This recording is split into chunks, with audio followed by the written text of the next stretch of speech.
اعوذ باللہ من الشیطان الرجیم بسم اللہ الرحمن الرحیم۔ 9واں پارہ۔ اس پارے میں 2 حصے ہیں۔ سورہ اعراف کا بقیہ حصہ 1، سورہ انفال کا ابتدائی حصہ 2۔ سورہ اعراف کے بقیہ حصے میں 6 باتیں یہ ہیں: حضرت موسیٰ علیہ السلام کا تفصیلی قصہ 1، عہد الست کا ذکر 2، بلم بعور کا قصہ 3، تمام کفار چوپائے کی طرح ہے 4، قیامت کا علم کسی کو نہیں 5، قرآن کی عظمت 6۔ بلم بعور کا قصہ۔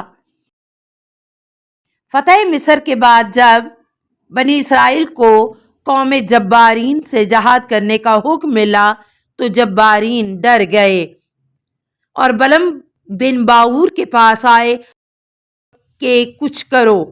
بلم کے پاس اسم اعظم تھا، اس نے پہلے تو ان کی مدد سے منع کیا، مگر جب انہوں نے رشوت دی تو یہ بہک گیا اور حضرت موسیٰ علیہ السلام اور بنی اسرائیل کے خلاف بد دعائیہ کلمات کہنے شروع کیے، مگر اللہ تعالیٰ کی قدرت کہ وہ کلمات خود اس کے اور قوم جبارین کے خلاف نکلے۔ اللہ تعالیٰ نے اس کی زبان نکال کر اس کو کتے کی طرح کر دیا۔ فَمَثَلُهُ كَمَثَلِ الْكَلْبِ۔ سورہ انفال کا جو ابتدائی حصہ اس پارے میں ہے اس میں 3 باتیں یہ ہیں: غزوہ بدر اور مال غنیمت کا حکم 1، مومنین کی 5 صفات 2، 6 بار مومنین سے خطاب 3۔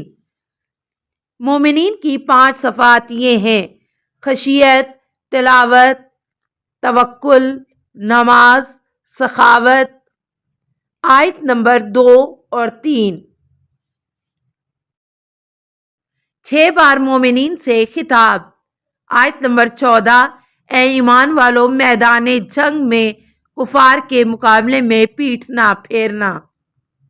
آیت نمبر 20، اے ایمان والو اللہ اور اس کے رسول کی اطاعت کرو۔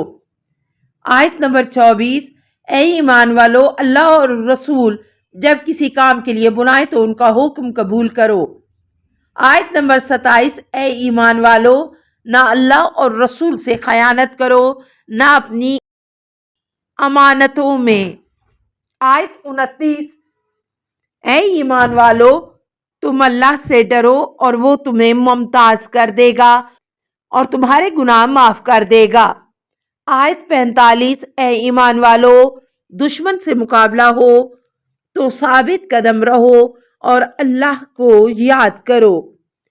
التماس دعا: اللہم صلی علی محمد وآل محمد وآلہ الطیبین الطاہرین المعصومین۔